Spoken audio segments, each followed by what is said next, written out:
야, 문 열어. 당장 문 열라고.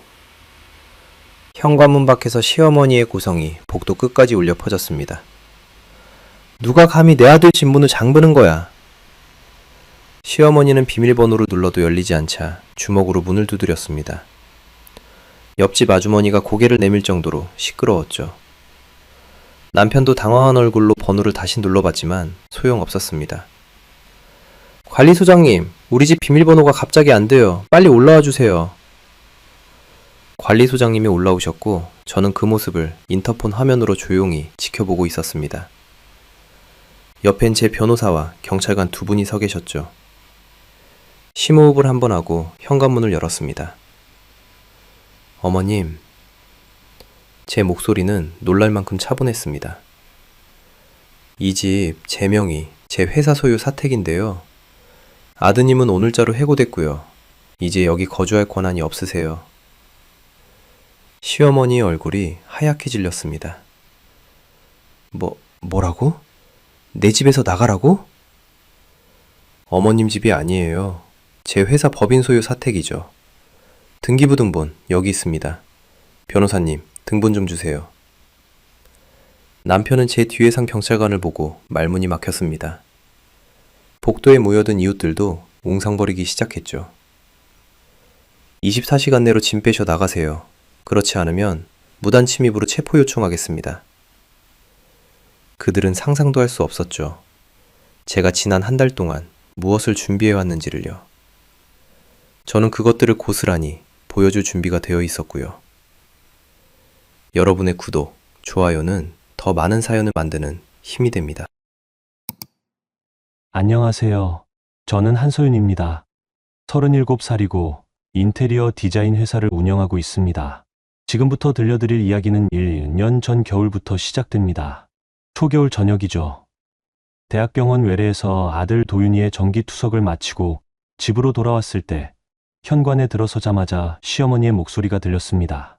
어머, 이제 오냐? 저녁은 차려놨냐? 거실 소파에 편하게 앉아 TV를 보고 계시던 시어머니였습니다. 손에는 커피잔이 들려 있었고 테이블 위엔 과일 껍질이 가득했죠. 제가 아침에 깎아둔 사과와 베었습니다. 어머님, 도윤이 상태가 안 좋아서 병원에서 시간이 좀 걸렸어요. 그래도 저녁 시간은 지켜야지. 태진이가 배고프다고 전화했잖아. 도윤이는 제 손을 꼭 잡고 있었습니다. 7살밖에 안 된 아이가 벌써 눈치를 보고 있었던 거죠. 저는 도윤이를 방으로 데려가 누인 다음 부엌으로 향했습니다. 냉장고를 열고 반찬을 꺼내는데 시어머니가 부엌 문 앞에 서 계셨습니다. 서윤아, 내일 우리 친구들 집에 온대. 점심 준비 좀 해놔. 어머님, 내일은 회사에 중요한 미팅이 있어서요. 회사 일이 뭐가 그리 중요해? 시어머니 체면이 먼저지. 더 이상 말을 이어갈 수가 없었습니다. 시어머니는 제 대답을 듣지 않았거든요. 이미 친구들에게 자랑할 메뉴를 혼잣말로 중얼거리며 거실로 돌아가셨습니다. 저녁 식탁은 늘 그랬듯 조용했습니다. 남편은 회사 본부장이라는 직함을 내세우며 집에서도 군림하는 스타일이었죠. 제가 건넨 반찬 그릇을 받으면서도 눈 한 번 마주치지 않았습니다. 오늘 회사에서 큰 프로젝트 따냈어. 계약금만 5억이야. 남편이 말했습니다. 시어머니는 눈을 반짝이며 아들을 바라봤죠. 역시 우리 태진이야. 엄마가 뭘 했어? 넌 성공할 애라고 했잖아. 어머니 덕분이죠. 그 대화 속에 저는 없었습니다. 제가 운영하는 회사의 본부장이라는 사실도, 그 프로젝트를 따낸 게 제 인맥 덕분이라는 것도 그들은 관심이 없었습니다. 식사를 마치고 설거지를 하는데 도윤이가 부엌으로 왔습니다. 창백한 얼굴로 저를 올려다보며 작은 목소리로 말했죠. 엄마, 나 때문에 힘들지? 심장이 철렁 내려앉았습니다. 이 어린아이가 무슨 죄가 있다고 이런 말을 하는 걸까요? 저는 손을 씻고 도윤이를 안아 올렸습니다. 무슨 소리야? 우리 도윤이. 엄마는 너랑 있을 때가 제일 행복해. 할머니가 그랬어. 내가 아프니까 엄마가 짜증난대. 숨이 막혔습니다. 시어머니가 손주 앞에서 그런 말을 했다는 게 믿기지 않았죠. 아니, 사실 믿기지 않은 건 아니었습니다. 그분은 늘 그런 식이었으니까요. 도윤아, 할머니 말은 신경 쓰지 마. 엄마는 네가 건강해지는 게 세상에서 제일 중요해. 도윤이는 제 품에 얼굴을 묻었습니다. 작은 어깨가 떨리는 게 느껴졌죠. 저는 그날 밤 아이를 재우고 나서 처음으로 이 집이 정말 내 집인지 의문이 들었습니다. 며칠 뒤였습니다. 회사에서 돌아오니 거실에 낯선 여자들이 모여 있었습니다. 시어머니의 친구분들이었죠. 테이블 위엔 제가 아침 일찍 준비해둔 음식들이 펼쳐져 있었습니다. 어머, 며느리 오셨네. 우리 영자씨 복 터졌어요. 며느리가 이렇게 요리를 잘한대. 한 분이 저를 보며 말했습니다. 시어머니는 으슥한 표정으로 고개를 끄덕였죠. 뭐, 그래도 시어머니 체면은 챙겨줘야지. 저는 인사만 하고 방으로 들어가려 했습니다. 그런데 시어머니가 저를 불렀습니다. 서윤아, 커피 좀 내와. 어머님, 제가 지금 도윤이 약 챙겨야 해서요. 애 약은 나중에 먹여도 되잖아. 손님 대접이 먼저지. 결국 저는 부엌으로 가서 커피를 내렸습니다. 손님들 앞에서 며느리를 부리는 모습을 보여주고 싶으셨던 거겠죠. 커피를 나르는 동안에도 시어머니는 친구들에게 자랑을 늘어놓고 계셨습니다. 우리 태진이가 회사에서 대단한 사람이에요. 본부장이라고요. 어머, 그럼 이 집도 아드님이 장만하신 거예요? 당연하죠. 우리 아들이 능력 좋아서 이런 아파트도 쉽게 샀어요. 저는 커피잔을 내려놓으며 그 대화를 들었습니다. 이 집은 제 회사 소유 사택이었습니다. 결혼하면서 남편에게 주거복지 차원에서 제공한 거였죠. 하지만 시어머니는 그 사실을 모르셨습니다. 아니, 알려고 하지 않으셨던 거겠죠. 그날 밤 남편이 늦게 들어왔습니다. 술 냄새가 진동했죠. 침대에 누우며 중얼거렸습니다. 내일 어머니 용돈 좀 드려. 저번 주에 드렸잖아요. 그게 벌써 다 떨어졌대. 친구들이랑 모임 많으시니까 그러시는 거야. 그 돈이 어디서 나오는지는 생각 안 하세요? 남편이 벌떡 일어나 저를 노려봤습니다. 뭐? 지금 어머니한테 돈 아깝다는 거야? 그런 게 아니라 도윤이 치료비도 만만치 않은데. 애 치료비는 보험 있잖아. 괜히 어머니 기분 상하게 하지 마. 더 이상 말하고 싶지 않았습니다. 남편은 등을 돌리고 누워버렸고 저는 어둠 속에서 천장을 바라봤습니다. 이 사람과 왜 결혼했을까?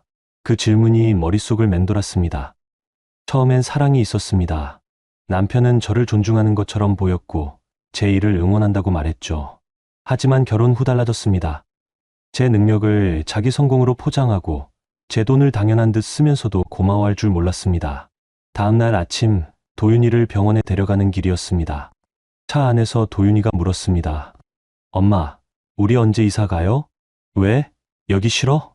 아니, 그냥. 할머니랑 아빠가 맨날 엄마한테 화내니까. 7살 아이의 입에서 나온 말이었습니다. 저는 핸들을 꽉 쥐었습니다. 아이 앞에서 눈물을 보일 수 없어서 억지로 웃으며 대답했죠. 괜찮아, 도윤아. 엄마는 강하니까. 하지만 속으로는 알고 있었습니다. 이대로는 안 된다는 걸. 이 관계는 사랑이 아니라 착취였고 저는 그 착취의 중심에서 무너지고 있었습니다. 병원에서 돌아온 저녁 현관문을 열자마자 시어머니의 목소리가 들렸습니다. 서윤아, 청소 좀 다시 해. 구석구석 먼지 있더라. 저는 대답하지 않았습니다. 도윤이를 방에 눕히고 부엌으로 가서 물을 한 잔 마셨습니다. 손이 떨렸습니다.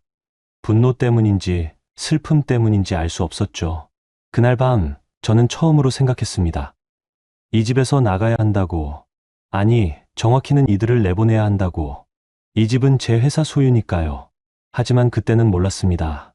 진짜 전쟁은 이제 시작이라는 거요. 한파가 몰아친 1월이었습니다. 도윤이의 수술 날짜가 갑자기 앞당겨졌습니다. 담당 의사 선생님이 전화를 주셨죠.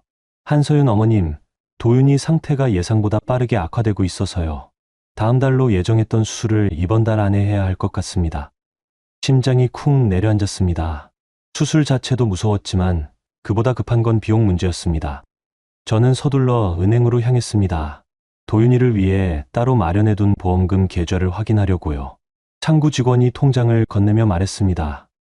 잔액 조회하시겠어요? 네. 화면에 찍힌 숫자를 보는 순간 숨이 멎었습니다. 1억 원이 있어야 할 계좌에 3천만 원밖에 남아있지 않았습니다. 7천만 원이 어디론가 빠져나간 거였죠. 언제 인출됐죠? 목소리가 떨렸습니다. 직원이 거래 내역을 확인하더니 조심스럽게 대답했습니다. 지난달 20일과 25일 두 차례에 걸쳐 인출되셨네요. 제가요? 제가 인출했다고요? 네, 본인 확인 절차를 거쳐 인출하신 기록이 있습니다. 불가능한 일이었습니다. 저는 그날 회사에 있었으니까요. 그런데 누군가 제 이름으로 돈을 찾아간 겁니다. 저는 떨리는 손으로 휴대폰을 꺼내 은행 앱에 접속했습니다. 거래 내역을 자세히 살펴보니 인출 지점이 집 근처 은행 지점이었습니다. 집으로 돌아오는 내내 머릿속이 복잡했습니다. 제 신분증과 통장, 도장을 가지고 있는 사람은 한 명밖에 없었습니다. 현관문을 열고 들어서자 시어머니가 거실 소파에 앉아 TV를 보고 계셨습니다. 어머님, 제 목소리는 생각보다 차가웠습니다. 시어머니가 고개를 돌려 저를 봤죠. 왜? 무슨 일 있어? 도윤이 보험금 계좌 아세요? 순간 시어머니의 표정이 굳었습니다. 그 미세한 변화를 놓치지 않았습니다. 그게 왜? 1억 원 중에 7천만 원이 없어졌어요. 어머님이 인출하셨죠? 시어머니가 벌떡 일어났습니다. 뭐? 지금 나한테 도둑질했다는 거야? 아니요. 사실을 확인하는 거예요. 은행 기록에 다 나와 있어요. 그래, 내가 좀 썼어. 그게 뭐 어때서? 손주 돈도 결국 집안 돈 아니야? 믿을 수 없었습니다. 아들의 생명이 걸린 돈을 쓰고도 이렇게 당당할 수 있다니요. 그 돈으로 뭐 하셨어요? 그건 네가 알바 아니야. 어른 일에 참견하지 마. 도윤이가 다음 주에 수술 들어가야 하는데 돈이 모자라요. 제 목소리가 커졌습니다. 그때 현관문이 열리며 남편이 들어왔습니다. 상황을 파악한 남편이 제 쪽으로 다가왔죠. 무슨 일이야? 왜 소리를 질러? 당신 어머니가 도윤이 수술비를 썼어요. 7천만 원이나. 남편의 얼굴이 잠깐 일그러졌습니다. 그러더니 한숨을 쉬며 말했죠. 어머니, 그러시면 안 되죠. 태진아, 나 급한 일이 있었어. 곧 갚을 거야. 뭐가 그렇게 급했길래 손주 수술비를 써요? 제가 다그쳐 물었습니다. 시어머니는 입을 다물었습니다. 남편이 저를 바라보며 말했죠. 서윤아, 일단 진정해. 어머니가 그러실 만한 사정이 있었을 거야. 사정이요? 아들이 죽을 수도 있는데 무슨 사정이 수술비보다 중요해요? 목소리 낮춰. 이웃들 다 들어. 남편이 저를 제지했습니다. 저는 그제야 깨달았습니다. 이 사람은 어머니 편이구나. 아들보다, 아내보다 어머니가 먼저구나. 알았어요. 그럼 당신이 책임지세요. 모자란 돈 당신이 마련하세요. 그게 지금 당장은 어렵고. 왜요? 본부장님 아니세요? 5억짜리 계약 따오셨다면서요? 남편의 얼굴이 붉어졌습니다. 제 말이 핵심을 찌른 거였죠. 사실 그 계약도 제 인맥으로 성사된 건데 마치 본인 능력인 양 떠벌리고 다녔으니까요. 그건 회사 일이고 지금은 개인적인 문제잖아. 그럼 개인적으로 해결하세요. 어머니가 쓴 돈 당신이 메우든지. 저는 더 이상 말하고 싶지 않아서 도윤이 방으로 들어갔습니다. 문을 닫는데 밖에서 시어머니의 목소리가 들렸습니다. 저것 봐, 태진아. 며느리가 시어머니한테 대드는 게 말이 돼? 내가 뭘 잘못했다고 저래? 답답했습니다. 잘못을 인정하기는커녕 오히려 저를 나쁜 사람으로 만들고 있었으니까요. 도윤이는 침대에 누워 저를 바라보고 있었습니다. 엄마, 괜찮아? 응, 괜찮아. 거짓말이었습니다. 전혀 괜찮지 않았죠. 하지만 아이 앞에서 무너질 순 없었습니다. 며칠 뒤 저는 시어머니가 그 돈을 어디에 썼는지 알게 됐습니다. 우연히 서랍 속에서 도박장 출입 영수증을 발견한 겁니다. 불법 도박장에서 발행한 임시 증서 같은 거였죠. 손이 부들부들 떨렸습니다. 손주의 생명이 걸린 돈을 도박에 탕진한 겁니다. 그것도 불법 도박장에서요.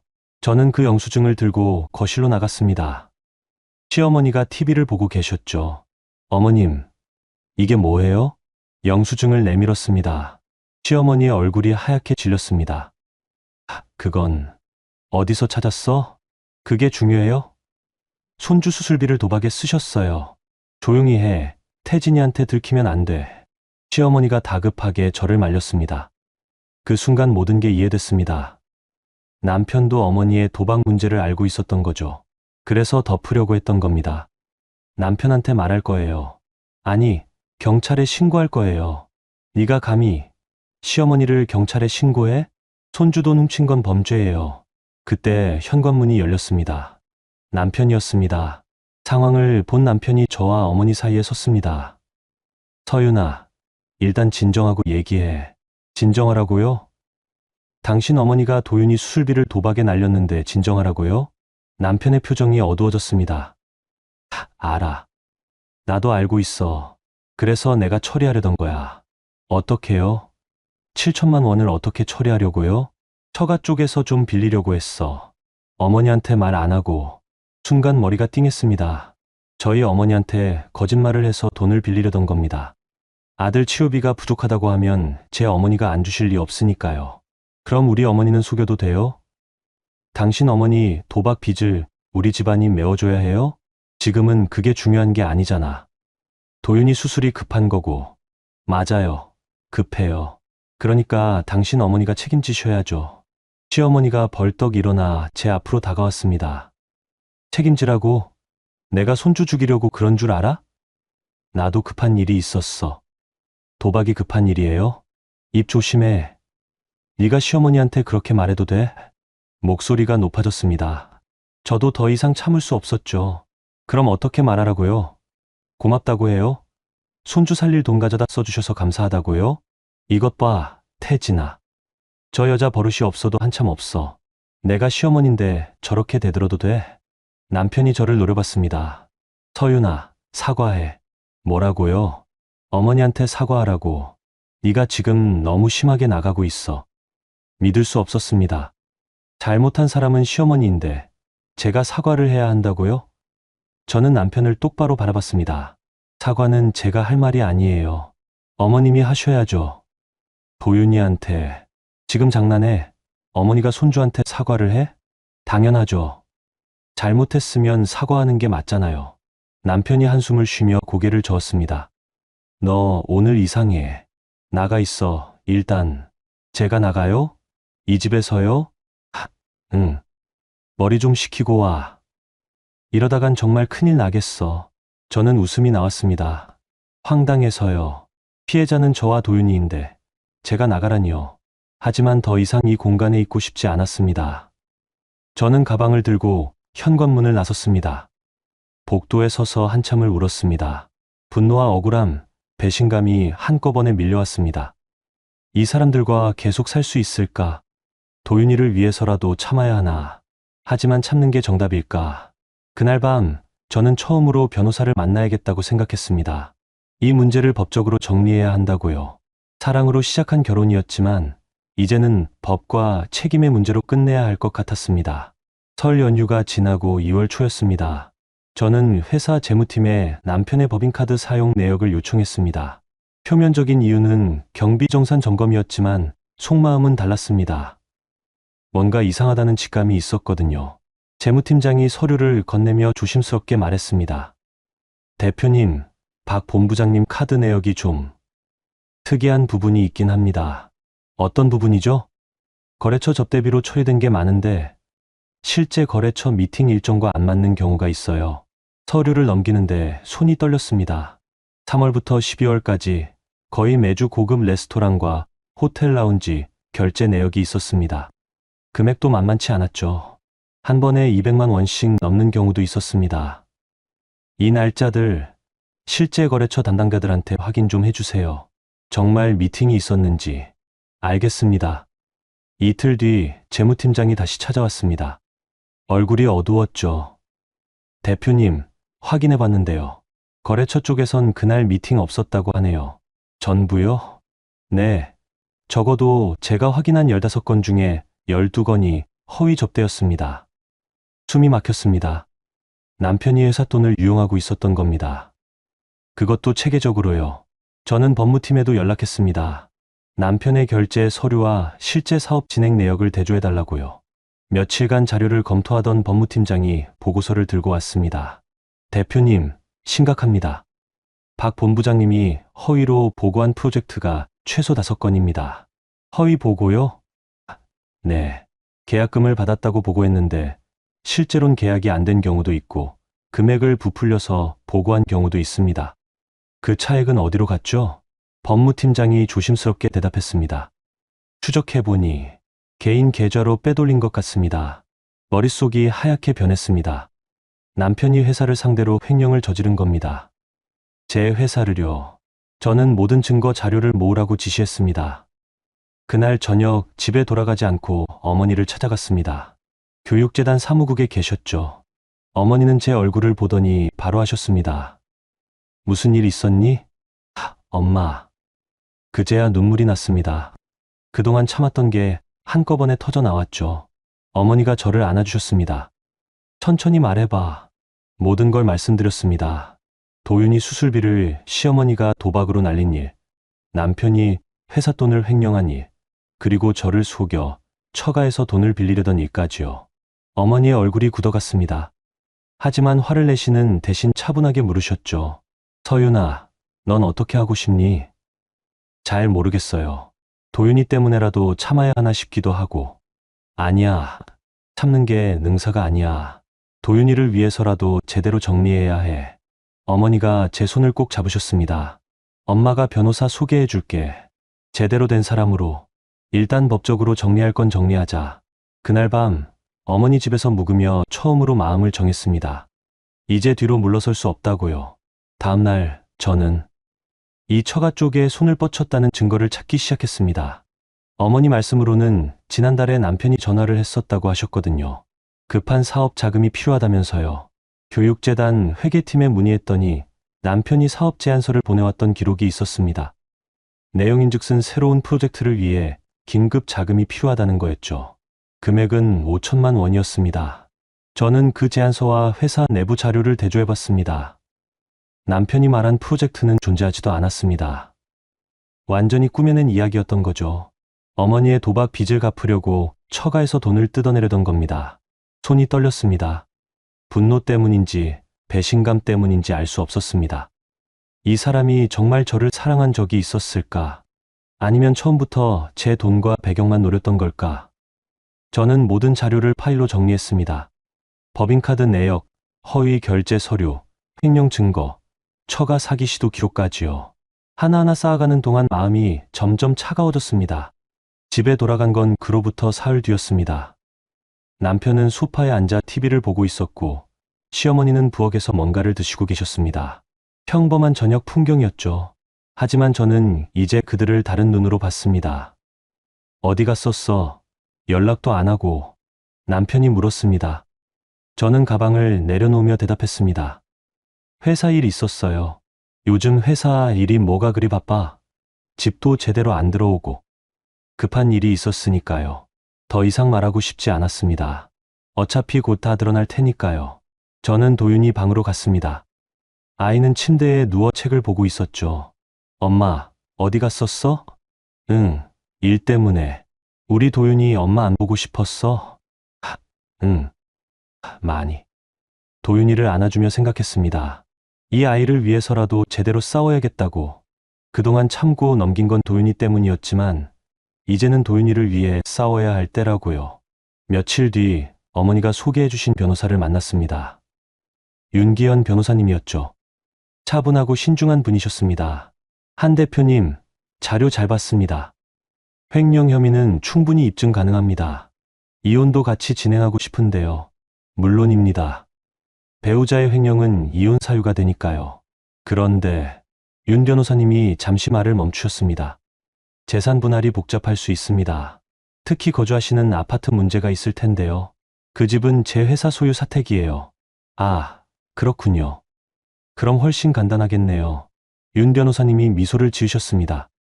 한 대표님, 준비가 잘 되어 있으시네요. 이 정도면 충분히 승소할 수 있습니다. 그날 저는 처음으로 희망을 봤습니다. 무너진 줄만 알았던 제 삶이 다시 세워질 수 있다는 희망을요. 집으로 돌아오는 길, 차 안에서 생각했습니다. 남편과 시어머니는 아직 모를 겁니다. 제가 무엇을 준비하고 있는지, 제가 얼마나 많은 증거를 쥐고 있는지. 그들은 여전히 저를 만만하게 볼 테죠. 하지만 곧 알게 될 겁니다.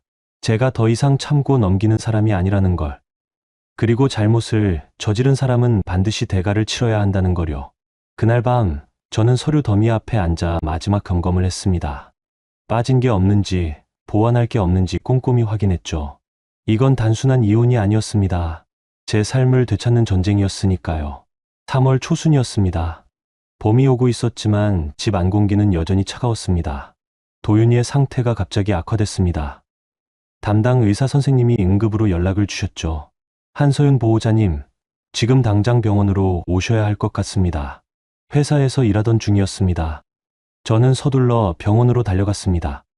도윤이는 응급실 침대에 누워 있었고 얼굴은 창백했죠. 제 손을 보더니 작게 웃으며 말했습니다. 엄마, 미안해. 또 아프게 해서. 가슴이 무너졌습니다. 이 어린아이가 왜 미안해야 하는 걸까요? 저는 도윤이 손을 꼭 잡고 의사 선생님 말씀을 들었습니다.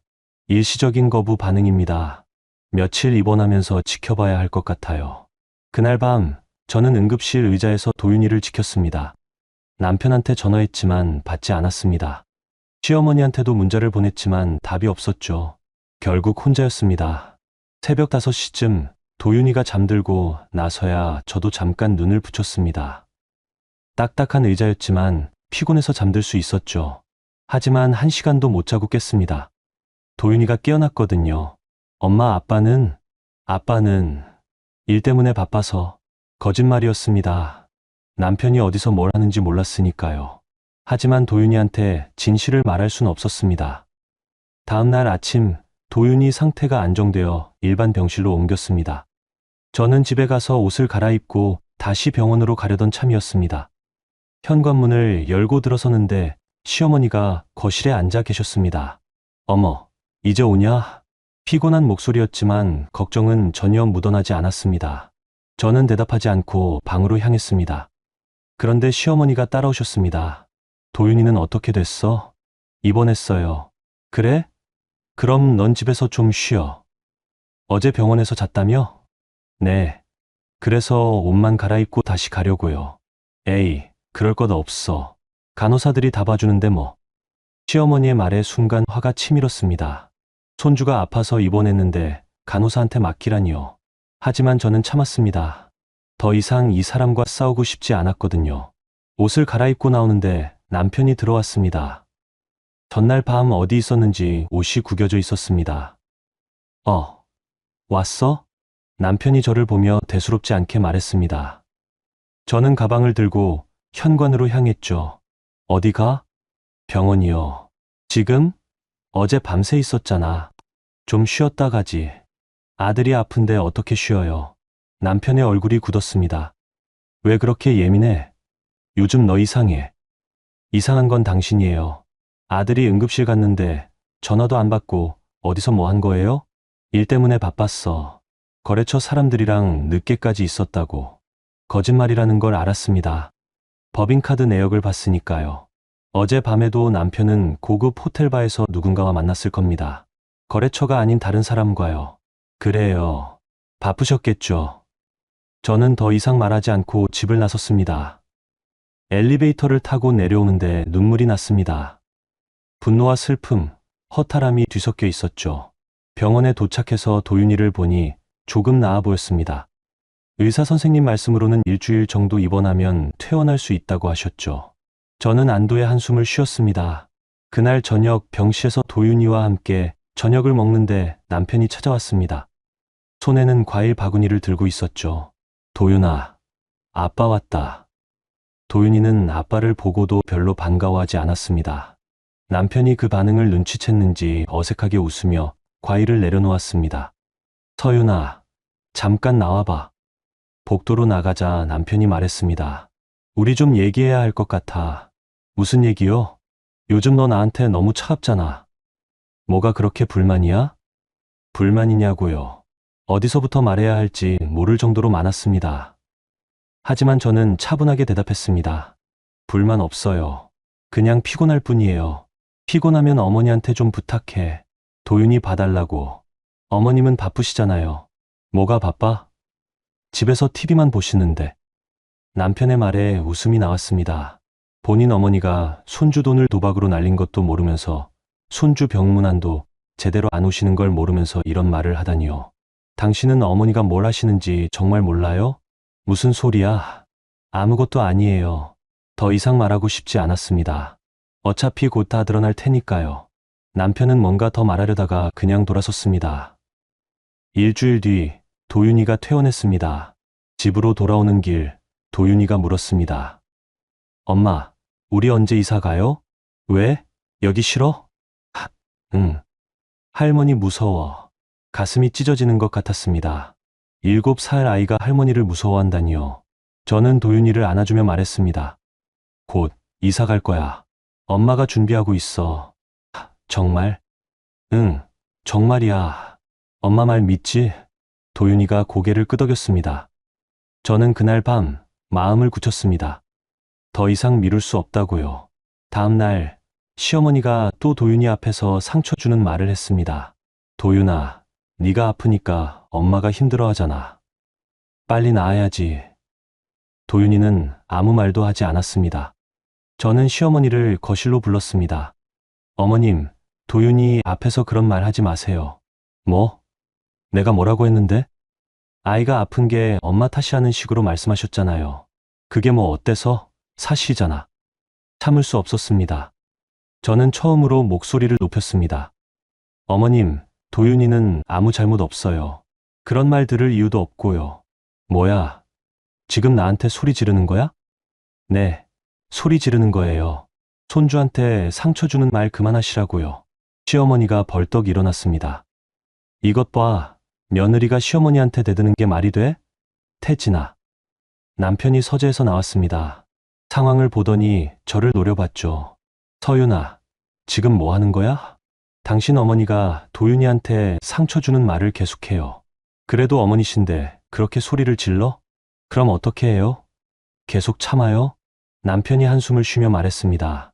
솔직히 말할게. 우리 이혼하는 게 낫겠어. 순간 숨이 멎었습니다. 남편이 먼저 이혼을 들먹인 겁니다. 뭐라고요? 너도 이 생활 힘들잖아. 나도 너 눈치 보기 싫고 그냥 깔끔하게 정리하자. 시어머니가 끼어들었습니다. 그래, 태진아. 그게 나을 것 같다. 저 여자랑은 안 맞아. 저는 두 사람을 번갈아 봤습니다. 이게 현실인가 싶었죠. 제가 피해자인데 제가 쫓겨나야 하는 건가요? 좋아요. 이혼합시다. 제 목소리는 놀랍도록 차분했습니다. 남편이 당황한 표정을 지었죠. 뭐? 진짜로? 네, 진짜로요. 변호사 통해서 연락하겠습니다. 그날 저는 짐을 싸서 집을 나왔습니다. 도윤이를 데리고요. 시어머니와 남편은 제가 금방 돌아올 거라고 생각했을 겁니다. 하지만 저는 돌아가지 않았습니다. 어머니 집에 짐을 풀며 생각했습니다. 드디어 시작이구나. 진짜 전쟁이 이제부터구나. 그리고 저는 이 전쟁에서 질 생각이 전혀 없었습니다. 4월 중순 벚꽃이 만개한 날이었습니다. 저는 윤기현 변호사님 사무실에 앉아 있었습니다.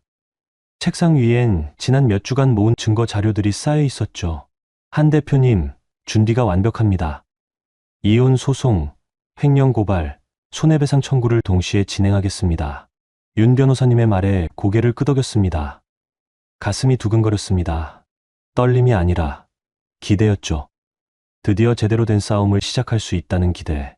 잠실 아파트 문제는 어떻게 되나요? 그게 가장 중요한 부분입니다. 확인해보니 그 아파트는 대표님 회사 법인 소유로 등록되어 있고 박태진 씨에게는 사택으로 제공된 겁니다. 그럼 이혼하면 당연히 퇴거 대상입니다. 회사 직원이 아니게 되면 사택 거주 권한이 사라지니까요. 윤 변호사님이 서류를 넘기며 설명을 이어갔습니다. 게다가 횡령이 확정되면 즉시 해고 사유가 됩니다. 그럼 같은 날 이혼 확정과 동시에 퇴거 명령을 내릴 수 있습니다. 완벽했습니다. 남편과 시어머니는 아직 모를 겁니다. 그 집이 제 회사 소유라는 걸. 본인들 집인 줄 알고 있을 테니까요. 도윤이 보험금 거는요? 그것도 충분히 입증 가능합니다. 인출 기록이 명확하고 시어머니가 도박장에서 쓴 흔적도 있으니까요. 절도와 손해배상 청구 들어갑니다. 시어머니를 고소하는 게 맞을까요? 제가 조심스럽게 물었습니다. 윤 변호사님이 저를 똑바로 봤습니다. 대표님, 피해자는 대표님과 도윤이입니다. 가해자가 누구든 법적 책임을 물어야 합니다. 그 말이 맞았습니다. 더 이상 관계 때문에 망설일 이유가 없었죠. 알겠습니다. 진행해 주세요. 며칠 뒤 제 어머니 한정숙 씨가 찾아오셨습니다. 교육재단 일로 바쁘신데도 시간을 내주셨죠. 서윤아, 잘 생각했다. 엄마는 내 편이야. 어머니가 제 손을 잡아주셨습니다. 그동안 말씀 안 하셨지만 많이 걱정하셨을 겁니다. 딸이 고생하는 걸 보면서도 손주 걱정 때문에 직접 나서지 못하셨던 거죠. 엄마, 도윤이 수술비는 제가 마련할게요. 무슨 소리야. 그건 엄마가 도와줄게. 손주 치료비를 왜 네가 혼자 감당해? 아니에요. 제가 할 수 있어요. 회사 자금을 일부 정리하면 충분했습니다. 남편이 횡령한 돈도 회수할 계획이었고요. 어머니는 제 의지를 보시고 더 이상 말씀하지 않으셨습니다. 그래, 네가 원하는 대로 해. 대신 필요하면 언제든 말해. 네, 엄마. 그날 저녁 저는 회사 이사회 준비를 시작했습니다. 남편을 해고하려면 이사회 결의가 필요했거든요. 다행히 이사진 대부분이 제 편이었습니다. 횡령 증거를 보여드렸더니 모두 동의하셨죠. 한 대표, 이건 명백한 배임입니다. 즉시 해고하셔야 합니다. 이사 한 분이 말씀하셨습니다. 다른 이사들도 고개를 끄덕였죠. 이혼 판결과 동시에 진행하겠습니다. 잘 생각하셨습니다. 개인적으로 힘드시겠지만 회사를 위해서라도 필요한 조치입니다. 이사회를 마치고 나오는데 재무팀장이 기다리고 있었습니다. 대표님, 추가로 발견된 게 있습니다. 뭔데요? 박 본부장님이 접대한다며 만났던 사람들 중에 오세라라는 여성이 있습니다. 호텔 라운지에서 자주 만났던 것 같은데. 내연녀였습니다. 남편이 회사 돈으로 다른 여자를 만나고 있었던 겁니다. 제가 도윤이 간병하고 회사 일하느라 정신없을 때 그 사람은 다른 여자와 호텔에서 시간을 보냈던 거죠. 증거 확보해 주세요. 전부 다요. 알겠습니다. 분노보다는 허탈함이 먼저 왔습니다. 이 사람이 정말 나를 사랑한 적이 있었을까? 아니면 처음부터 이용만 한 걸까? 답은 이미 나와 있었습니다. 며칠 뒤 남편한테서 전화가 왔습니다. 서윤아, 우리 얘기 좀 하자. 변호사 통해서 얘기하세요. 왜 이러는 거야? 진짜 이혼하려고? 네, 진짜예요. 재산 분할 생각해봤어. 이혼하면 넌 손해야. 웃음이 나왔습니다. 본인이 횡령한 것도 모르고 집이 제 회사 소유인 것도 모르면서 재산 분할을 들먹이다니요. 손해는 당신이 보실 거예요. 뭐? 무슨 소리야? 곧 알게 될 거예요. 전화를 끊고 나서 윤 변호사님한테 연락했습니다. 변호사님, 소장 접수해 주세요. 알겠습니다. 내일 바로 진행하겠습니다. 드디어 시작이었습니다. 지난 몇 달간 준비한 모든 게 이제 시행에 옮겨지는 거였죠. 저는 창밖을 바라봤습니다. 벚꽃이 지고 있었습니다. 겨울이 끝나고 봄이 왔듯이 제 삶에도 새로운 계절이 오고 있었습니다. 그날 밤 도윤이와 함께 저녁을 먹었습니다. 엄마, 우리 언제 새 집으로 가요? 조금만 기다려. 엄마가 정리할 게 있어. 할머니랑 아빠는 안 와요? 응, 안 와. 이제부터는 엄마랑 도윤이만 살 거야. 도윤이가 환하게 웃었습니다. 그 웃음을 보니 확신이 들었습니다. 제가 하는 일이 옳다는 거요. 다음 날 이혼 소장이 접수됐습니다. 동시에 횡령 고발장도 검찰에 제출됐죠. 남편은 회사에서 갑자기 조사를 받게 됐습니다. 이게 무슨 일입니까? 저한테 왜 조사를 하는 거죠? 남편이 항의했지만 법무팀은 차분하게 증거를 제시했습니다. 허위 결제, 법인카드 유용, 회사 돈 횡령 증거가 한꺼번에 쏟아졌죠. 이건 오해입니다. 오해가 아닙니다. 모든 게 기록에 남아 있습니다. 남편은 패닉 상태였습니다.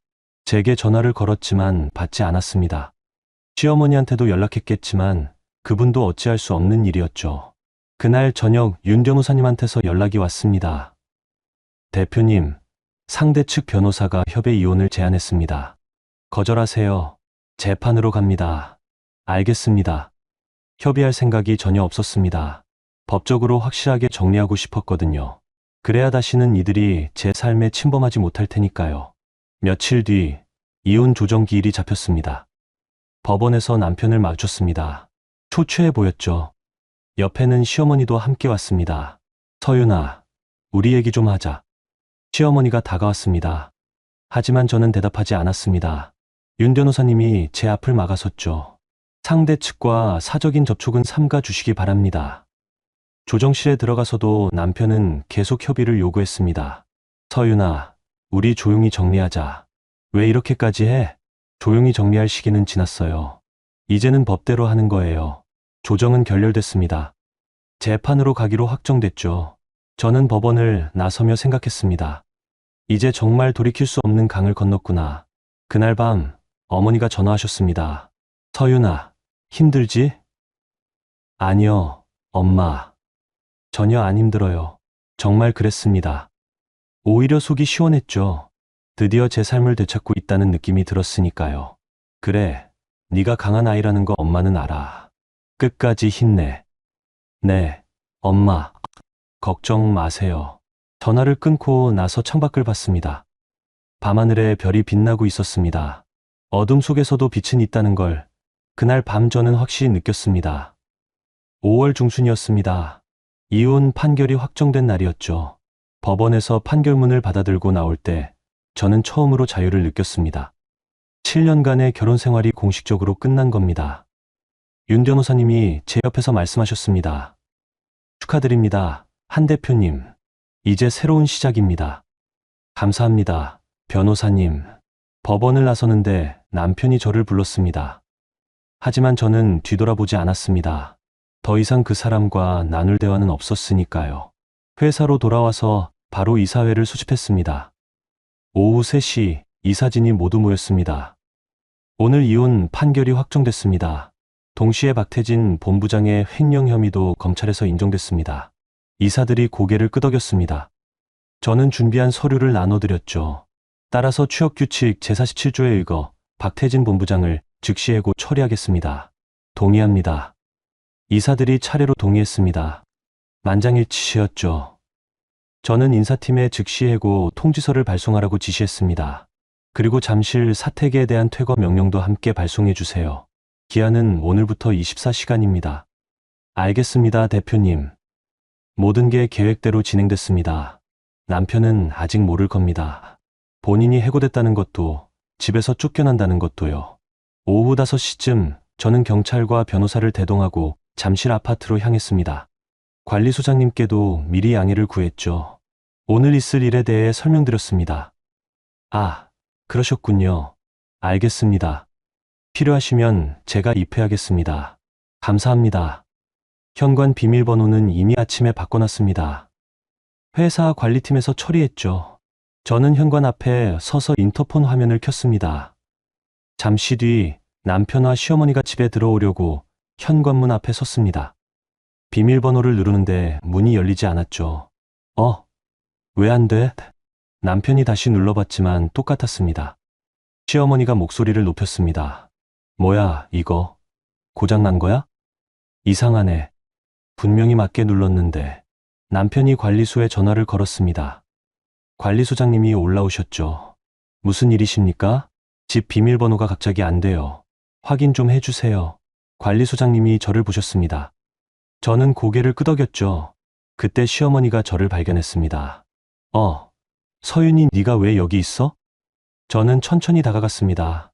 옆에는 윤 변호사님과 경찰관 두 분이 함께였습니다. 어머님, 제 목소리는 차분했습니다. 이 집은 제 회사 소유 사택입니다. 그리고 아드님은 오늘자로 해고됐습니다. 남편의 얼굴이 하얗게 질렸습니다. 뭐, 해고? 무슨 소리야? 횡령 혐의로 징계위원회를 거쳐 즉시 해고 처리됐습니다. 따라서 이 사택에 거주할 권한이 없습니다. 윤 변호사님이 서류를 건넸습니다. 해고 통지서와 퇴거 명령서였죠. 남편은 떨리는 손으로 서류를 받아들었습니다. 이건 말도 안 돼. 이 집은 내 집이야. 아니요. 이 집은 제 회사 법인 소유입니다. 등기부등본 여기 있습니다. 또 다른 서류를 보여줬습니다. 남편은 말문이 막혔죠. 시어머니가 소리를 질렀습니다. 야, 문 열어. 내 집에서 나가. 어머님, 다시 말씀드리지만 이 집은 회사 소유입니다. 어머님도 거주 권한이 없으세요. 뭐? 내가 여기서 몇 년을 살았는데 그건 아드님이 직원이었기 때문입니다. 이제 아드님이 해고됐으니 퇴거하셔야 합니다. 경찰관 한 분이 앞으로 나서셨습니다.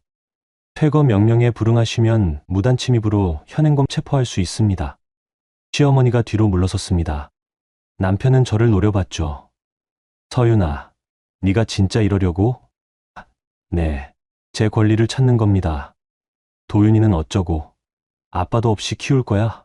도윤이는 제가 키웁니다. 당신 없이도 충분히요. 남편의 얼굴이 붉어졌습니다. 분노와 굴욕감이 뒤섞인 표정이었죠. 24시간 내로 개인 물품만 챙겨가세요. 나머지는 법인 자산인이 두고 가셔야 합니다. 법인 자산, 뭐가 법인 자산이야? 가구, 가전, 어머님이 쓰시던 명품 가방까지 전부 법인 비품으로 등록되어 있습니다. 시어머니가 비명을 질렀습니다. 뭐라고? 내 가방이 법인 거라고? 네. 구매 당시 법인카드로 결제됐고 회사 비품으로 등록됐습니다. 제가 준비한 또 다른 서류를 보여줬습니다. 시어머니는 주저앉을 것 같았죠. 이럴 수가. 태진아, 이게 무슨 일이야? 남편은 대답하지 못했습니다. 본인도 몰랐던 사실이었으니까요. 제가 결혼 초기부터 모든 걸 법인 명의로 처리했다는 거요. 오늘 밤 10시까지 짐을 정리해 주세요. 그 이후엔 강제 퇴거 절차를 밟겠습니다. 저는 현관문을 열었습니다. 남편과 시어머니가 멍하니 들어갔죠. 저는 경찰관, 변호사와 함께 거실로 들어갔습니다. 개인 물품만 챙기세요. 법인 자산 목록은 여기 있습니다. 리스트를 건넸습니다. 시어머니가 리스트를 보더니 울음을 터뜨렸습니다. 이게 다 법인 거란 말이야? 내가 뭘 가져가? 옷가지와 개인 소지품만 가능합니다. 남편이 방으로 들어가 짐을 싸기 시작했습니다. 시어머니도 어쩔 수 없이 따라갔죠. 저는 거실에 서서 지켜봤습니다. 1시간쯤 지났을까요? 남편이 가방 2개를 들고 나왔습니다. 시어머니는 큰 캐리어 하나였고요. 이게 전부예요? 응. 이게 다야. 참담한 표정이었습니다. 이 집에서 몇 년을 살았지만 가져갈 수 있는 건 이게 전부였던 겁니다. 그럼 나가주세요. 남편이 마지막으로 저를 봤습니다. 서윤아, 넌 너무 차가워. 차가운 게 아니에요. 제 몫을 찾는 거예요. 시어머니가 소리쳤습니다. 이 집이 내 거라고? 우리 태진이가 번 돈으로 산 집인데. 아니요. 처음부터 제 회사 돈으로 마련한 사택입니다. 착각하지 마세요. 두 사람은 할 말을 잃었습니다. 저는 현관문을 열어줬죠. 나가주세요. 남편이 캐리어를 끌고 나갔습니다. 시어머니도 뒤따랐죠. 현관문이 닫히는 순간 저는 처음으로 이 집이 제 집이라는 느낌을 받았습니다. 윤 변호사님이 말씀하셨습니다. 잘 처리하셨습니다, 대표님. 감사합니다. 경찰관들도 인사를 하고 나가셨습니다. 저는 혼자 거실에 섰습니다. 텅 빈 공간이었지만 처음으로 제대로 숨을 쉴 수 있었습니다. 그날 밤 도윤이를 데리고 이 집에 왔습니다. 엄마, 여기가 우리 새 집이야? 응. 이제부터는 엄마랑 도윤이만 살 거야. 할머니 안 와? 응, 안 와. 도윤이가 환하게 웃었습니다. 저도 웃었죠. 오랜만에 진심으로 웃는 것 같았습니다. 그날 밤 저는 창밖을 바라보며 생각했습니다. 드디어 제 삶을 되찾았구나. 그리고 이제부터가 진짜 시작이구나. 그로부터 3주가 지났습니다. 6월 초였죠. 저는 회사 사무실에서 검찰청 소환 통지를 확인하고 있었습니다. 남편이 횡령 및 배임 혐의로 정식 기소됐다는 내용이었습니다. 재무팀장이 최종 보고서를 가져왔습니다. 대표님, 확인 결과 총 횡령액이 3억 원을 넘습니다. 3억이요? 네. 법인카드 유용, 허위 결제, 가짜 프로젝트 대금까지 합치면 정확히 3억 2천만 원입니다. 숨이 막혔습니다. 제가 회사 일하고 아이 간병하는 동안 그 사람은 이렇게 큰 돈을 빼돌리고 있었던 겁니다. 그 돈은 어디로 갔죠? 일부는 시어머니의 도박 빚연재에 쓰인 것 같고 나머지는 오세라라는 여성한테 흘러간 것으로 보입니다. 내연녀였습니다. 저는 법무팀에 그 여자도 조사하라고 지시했습니다. 며칠 뒤 법무팀장이 보고를 올려왔습니다. 대표님, 오세라 씨는 이미 박태진 씨와 연락을 끊은 상태입니다. 뭐라고요? 박 씨가 구속되자마자 전화번호를 바꾸고 잠적했습니다. 검찰 조사에서도 그냥 아는 사람이었다고만 진술했다고 합니다. 비웃음이 나왔습니다. 남편이 회사 돈까지 쏟아부으며 만났던 여자가 상황이 나빠지자 가장 먼저 도망친 겁니다. 남편은 뭐라고 하던가요? 배신당했다며 분노했다고 합니다. 하지만 어쩔 수 없죠. 증거가 명확하니까요. 그날 저녁 윤 변호사님한테서 연락이 왔습니다. 대표님, 박 남편이 구속됐습니다. 구속이요? 네. 증거인멸 우려와 도주 가능성 때문에 구속영장이 발부됐습니다. 드디어였습니다. 남편이 법의 심판을 받게 된 겁니다. 저는 창밖을 바라봤습니다. 해가 지고 있었죠. 며칠 뒤 저는 시어머니를 상대로 한 소송도 진행했습니다. 도윤이 보험금 7천만 원에 대한 절도 및 손해배상 청구였죠. 윤 변호사님이 말씀하셨습니다. 최영자 씨 재산을 조회했는데 별로 없습니다. 전세로 사는 집 보증금 5천만 원 정도가 전부네요. 가압류 가능한가요? 가능합니다. 바로 진행하시겠습니까? 네. 망설이지 않았습니다. 손주의 생명이 걸린 돈을 도박으로 날린 사람에게 동정할 여지는 없었습니다. 일주일 뒤 시어머니한테서 전화가 왔습니다. 처음으로 전화를 받았죠. 서윤아, 제발 좀 살려줘. 목소리가 떨리고 있었습니다. 무슨 말씀이세요? 전세 보증금까지 가압류하면 나는 어떻게 살아? 갈 데가 없단 말이야. 도윤이 수술비를 쓰실 때는 생각 안 하셨나요? 그건 내가 잘못했어. 미안해. 정말 미안하다고. 처음으로 듣는 사과였습니다. 하지만 너무 늦었죠. 어머님, 법원 판결 나오면 그대로 진행할 겁니다. 더 이상 드릴 말씀 없어요. 서윤아, 제발. 전화를 끊었습니다. 가슴이 아팠습니다. 하지만 돌이킬 수 없었습니다. 이미 건넌 강이었으니까요. 7월 중순 남편의 첫 공판이 열렸습니다. 저는 방청석에 앉아 지켜봤습니다. 수의를 입은 남편이 들어왔죠. 초췌한 모습이었습니다. 검사가 기소 내용을 낭독했습니다. 피고인은 2024년 3월부터 2025년 2월까지 총 3억 2천만 원을 횡령하고 남편은 고개를 숙이고 있었습니다. 변호인이 선처를 호소했지만 증거가 명확했습니다. 재판부는 엄한 표정으로 심리를 진행했죠. 공판이 끝나고 나올 때 시어머니가 법원 복도에 서 있었습니다. 저를 보더니 다가왔죠. 서윤아, 어머님, 내가 정말 잘못했어. 용서해 줄 수 없니? 시어머니의 얼굴은 많이 늙어 있었습니다. 화려하던 옷차림도 사라지고 낡은 옷을 입고 계셨죠. 어머님, 용서는 제가 할 수 있는 게 아니에요. 법이 판단할 일입니다. 법이 뭐가 중요해? 우리 가족이었잖아. 가족이라면 손주 수술비를 도박으로 날리지 않으셨겠죠. 시어머니는 할 말을 잃었습니다. 저는 그냥 지나쳤습니다. 며칠 뒤 윤 변호사님한테서 충격적인 소식을 들었습니다. 대표님, 시어머니가 아시는 내용이 있으신가요? 무슨 내용이요? 잠실 아파트에서 살 때 쓰시던 명품, 가방, 가구, 가전제품.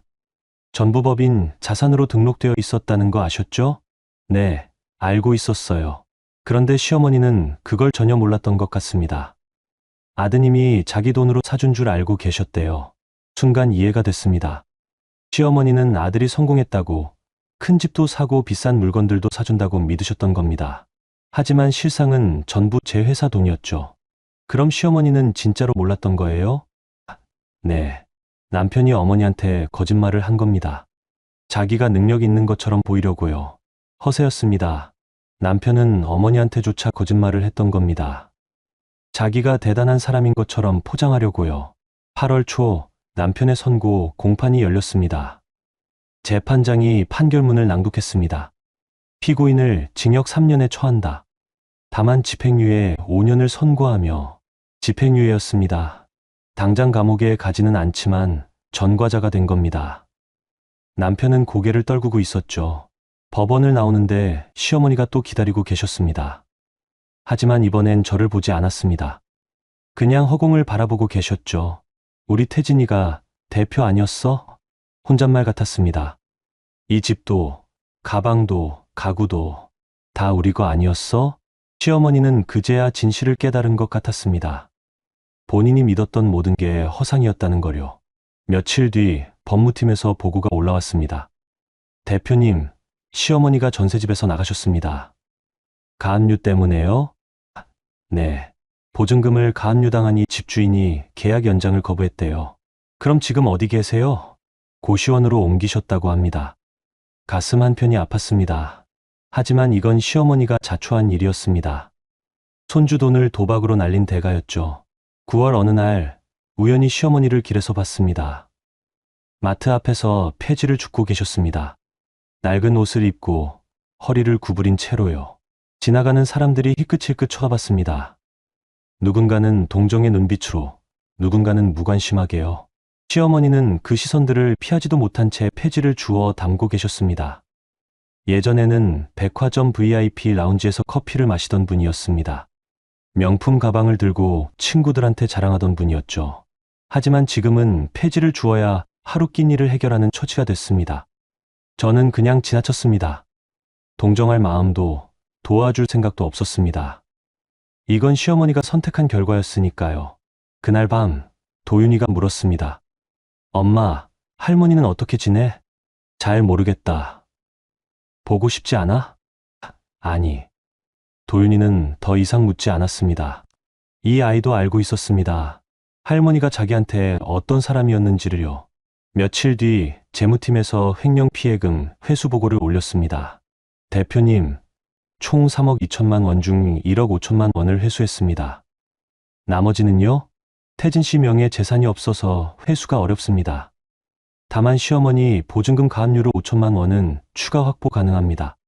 진행하세요. 냉정하게 들릴 수도 있었습니다. 하지만 이건 제 권리였습니다.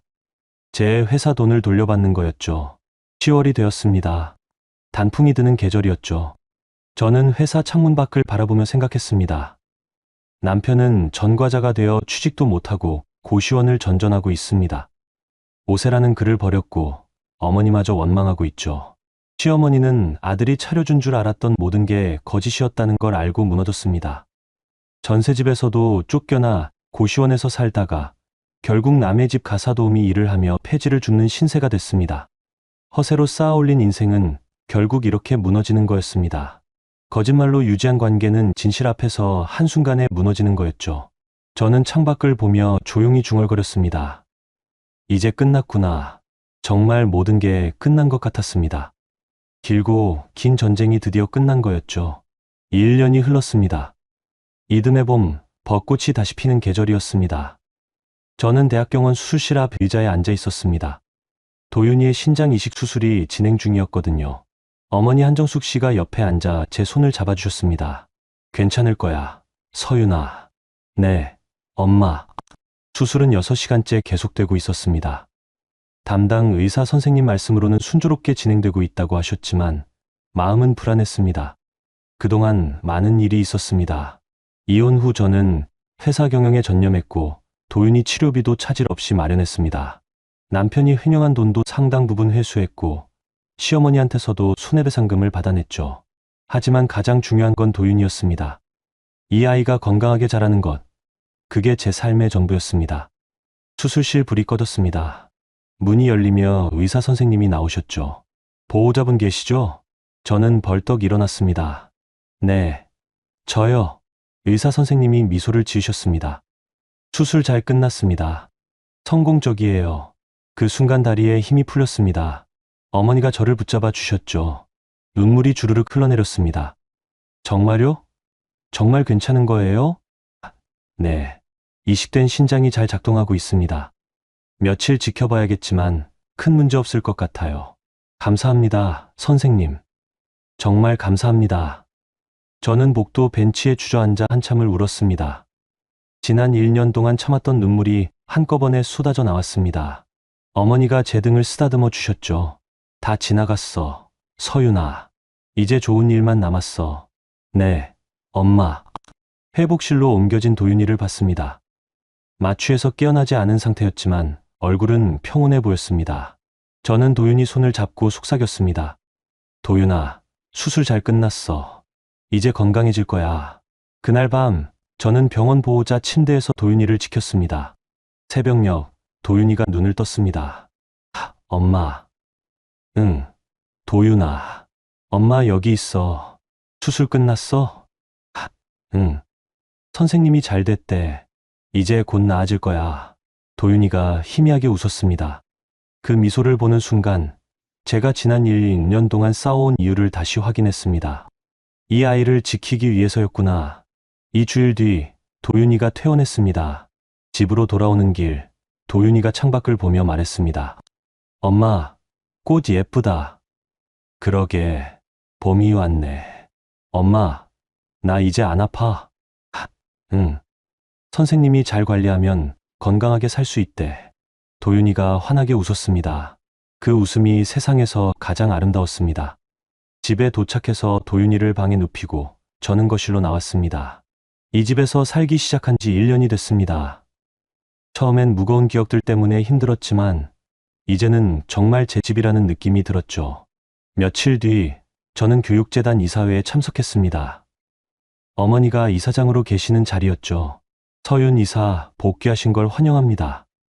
다른 이사분들이 박수를 쳐주셨습니다. 저는 고개를 숙여 인사했습니다. 감사합니다. 앞으로 재단 발전을 위해 최선을 다하겠습니다. 회의가 끝나고 어머니가 저를 불렀습니다. 서윤아, 이제 당당하게 살아도 돼. 내 배경을 숨길 필요 없어. 네, 엄마. 이제 알았어요. 예전에 저는 제 배경을 숨기고 싶어 했습니다. 남편이 저 자체를 사랑해주길 바랐으니까요. 하지만 이제는 달랐습니다. 제가 누구인지 어디서 왔는지 숨길 필요가 없었습니다. 5월 어느 날 회사 직원들과 회식 자리가 있었습니다. 재무팀장이 조심스럽게 물었습니다. 대표님, 박 전 본부장님 소식 들으셨어요? 아니요. 무슨 일인데요? 고시원에서 산다고 하더라고요. 신용불량자라 취직도 못하고. 저는 술잔을 내려놓았습니다. 그렇군요. 대표님은 안 힘드세요? 힘들지 않아요. 그 사람이 선택한 길이니까요. 정말 그랬습니다. 한때는 제 남편이었지만 이제는 남이었습니다. 그리고 그가 지금 처한 상황은 본인이 저지른 일의 대가였죠. 6월 초 거리를 걷다가 우연히 시어머니를 봤습니다. 아파트 단지 앞에서 전단지를 나눠주고 계셨습니다. 가사도우미 일을 구하는 전단지였죠. 가사도우미 필요하신 분, 성실하게 일하겠습니다. 목소리는 쉬어 있었고 얼굴은 주름투성이었습니다. 1년 전만 해도 명품 가방을 들고 다니던 분이 이렇게 변했습니다. 저는 그냥 지나쳤습니다.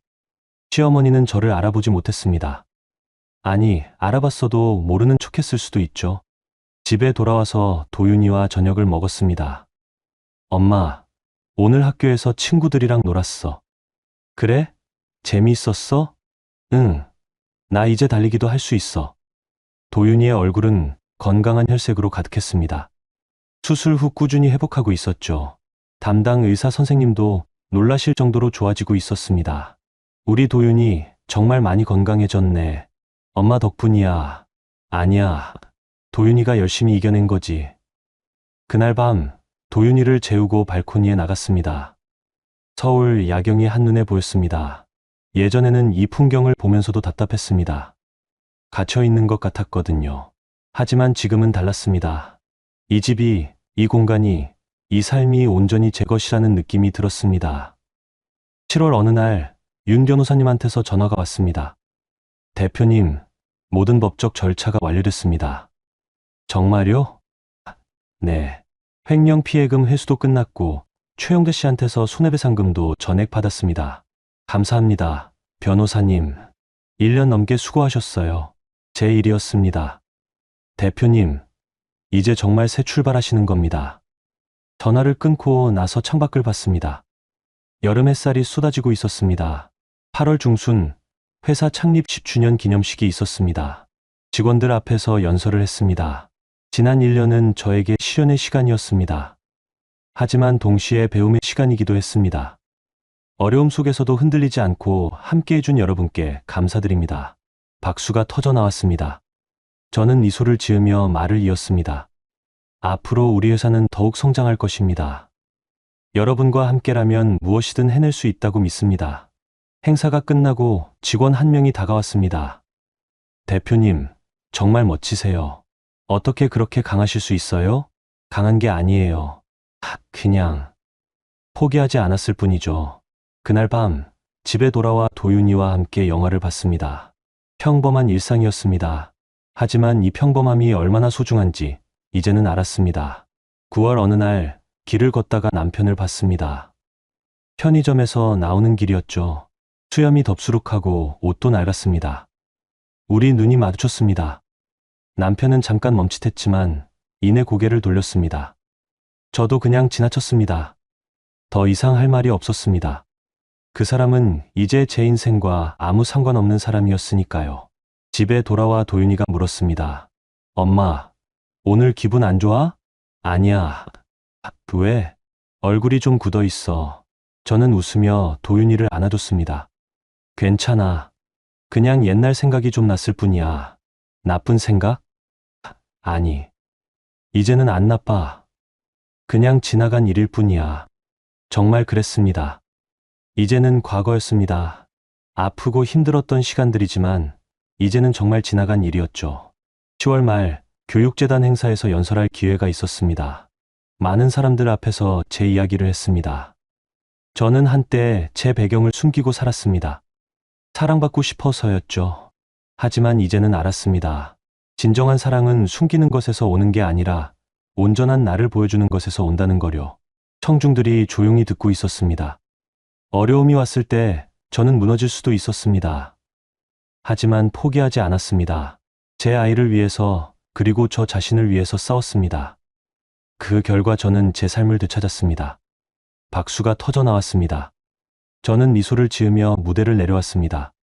그날 밤 도윤이와 함께 발코니에 나갔습니다. 엄마, 별 예뻐. 그러게, 오늘 밤하늘 참 맑다. 엄마, 우리 행복하지? 응, 정말 행복해. 도윤이가 제 손을 꼭 잡았습니다. 저도 도윤이 손을 꼭 잡았죠. 이 순간이 영원했으면 좋겠다고 생각했습니다. 이 평화로운 순간, 이 따뜻한 순간이요. 11월 어느 날, 회사에서 큰 프로젝트를 따냈습니다. 정말 제 능력으로, 제 팀의 실력으로 따낸 성과였습니다. 직원들이 축하해줬습니다. 대표님, 축하드립니다. 다들 수고했어요. 여러분 덕분입니다. 그날 저녁, 혼자 사무실에 남아 창밖을 봤습니다. 서울 야경이 반짝이고 있었습니다.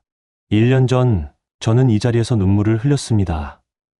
남편의 배신, 시어머니의 모욕, 그리고 무너져가는 산 때문에요. 하지만 지금은 달랐습니다. 눈물 대신 미소가 나왔습니다. 저는 살아남았습니다. 아니, 살아남은 것을 넘어 다시 일어섰습니다. 남편은 지금 어디선가 고시원 방에서 혼자 있을 겁니다. 시어머니는 남의 집 설거지를 하거나 폐지를 줍고 있겠죠. 슬프지 않았습니다. 동정하지도 않았습니다. 그들은 본인이 뿌린 씨앗을 거두고 있을 뿐이었으니까요. 저는 가방을 챙겨 집으로 향했습니다. 도윤이가 기다리고 있을 겁니다. 제 아들이, 제 보물이요. 현관문을 열고 들어서니 도윤이가 뛰어왔습니다. 엄마, 우리 도윤이 오늘 어땠어? 좋았어. 학교에서 시험 100점 받았어. 정말 우리 도윤이 최고네. 도윤이를 안아 올렸습니다. 가벼웠습니다. 하지만 이 아이는 제 세상 전부였습니다. 그날 밤 도윤이를 재우고 침대에 누웠습니다. 천장을 바라보며 생각했습니다. 저는 제 집을 되찾았습니다. 하지만 더 중요한 건 제 삶을 되찾았다는 거였습니다. 더 이상 누구에게도 짓밟히지 않을 겁니다. 더 이상 누구의 그늘 아래 숨지 않을 겁니다. 이제부터는 당당하게